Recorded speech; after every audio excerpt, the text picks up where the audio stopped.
Hello, welcome to OMFG Sarkar. I'm Ash Sarkar, and today I'd like to talk about silencing. These days, it seems you can't go a week without some self-identifying national treasure, Peter Tatchell, Stephen Fry, Julie Bindel, claiming they're being censored or silenced or no-platformed by some faceless, mysterious mob, fluent in the dark arts of social media and student unions, aggressively pursuing an anti-intellectual agenda in the academy and the popular media.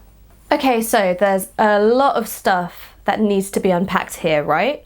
So on the one hand, we've got this weird conflation of censorship, silencing, and no platforming.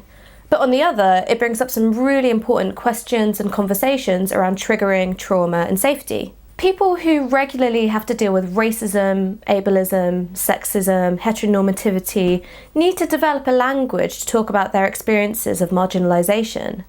And we need to use that language to challenge institutions and individuals who reproduce harmful discourses that put us in danger. So it's obvious that we need to talk about power. It's an old joke, but a good one. The well-paid and the white complaining in national newspapers about being silenced. And for all the talk of intellectual rigour and the sanctity of debate, often these stories of silencing scandals don't stand up under scrutiny.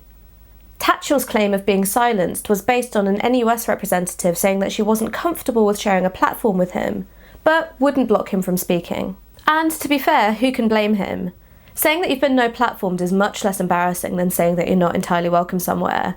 I've been no-platformed by the Met Gala for decades. Not having access to every space isn't the same as censorship. So what's the problem here?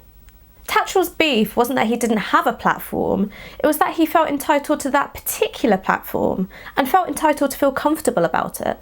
And yet, it's this very expectation of comfort that the likes of Stephen Fry and Julie Bindel have publicly attacked. And while Stephen Fry has since publicly apologised about his recent comments on traumas and triggering, it's telling that he felt so comfortable airing those opinions in the first place. On the topic of whether works of art and literature should be prefaced with trigger warnings, short notices indicating that there might be content in the works that might trigger a negative or traumatic memory for the reader, Fry said, "It's a great shame, and we're all very sorry that your uncle touched you in that nasty place. You get some of my sympathy. But your self-pity gets none of my sympathy because self-pity is the ugliest emotion in humanity. Get rid of it, because no one's going to like you if you feel sorry for yourself." Yeah, he said that. Fry reads trigger warnings as a form of censorship, not because they inhibit freedom of expression, but because they point towards a different conversation. For Fry, speaking out about abuse is a social faux pas. It's tacky, it's childish, it's attention-seeking.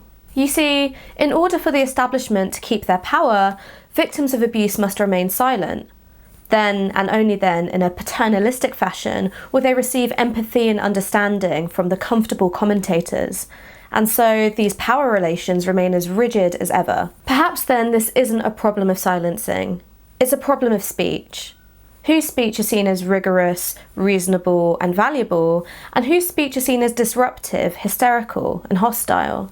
Regardless of Fry and his powers, this brings up really important questions about how trauma is political and can be politicised.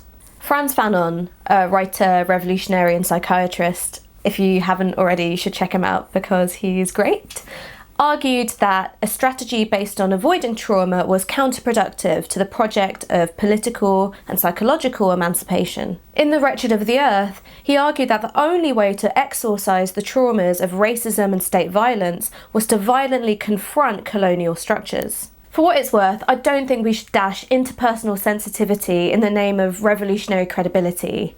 Self-care should always be number one. Survival pending revolution. But let's think about how these oppressions make us feel and how they affect us every day.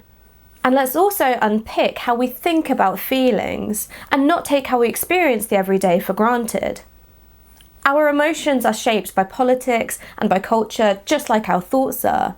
And perhaps as well as decolonising our minds, we need to start decolonising our feels. A couple of years ago, I had a really interesting conversation with an activist who raised some really thoughtful and nuanced questions around this whole idea of trauma and triggering. And what they asked was, what would happen if We change the emotional basis for engaging with trauma from one of fear to one of anger, or even, dare I say it, one of hope.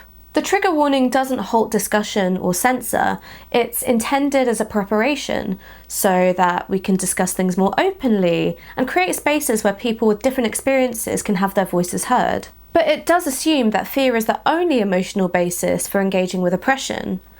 And who is read as an object of fear is loaded with political meaning. For instance, a black man who's read as threatening and then is harassed by police, or a Muslim who's thrown off a plane for speaking Arabic, shows us that the notion of comfort can be mobilised to strengthen the very oppression that we're trying to fight. And by way of a conclusion, I don't think that any of these things are neutral. When we talk about safety and when we talk about comfort, we need to question who gets to feel safe and who gets to feel comfortable. And when we talk about free speech and when we talk about platforms, we need to question who is free to speak and who gets a platform. And if the platforms that we have can't keep up, we need to get out there and start creating our own. In the interest of disrupting all hierarchies and platforms, I want to know what you think. Tweet using the hashtag OMFGSarkar, holler at me at IOCaesar, and follow us for more at Navarra Media. Thank you so much for watching. Bye.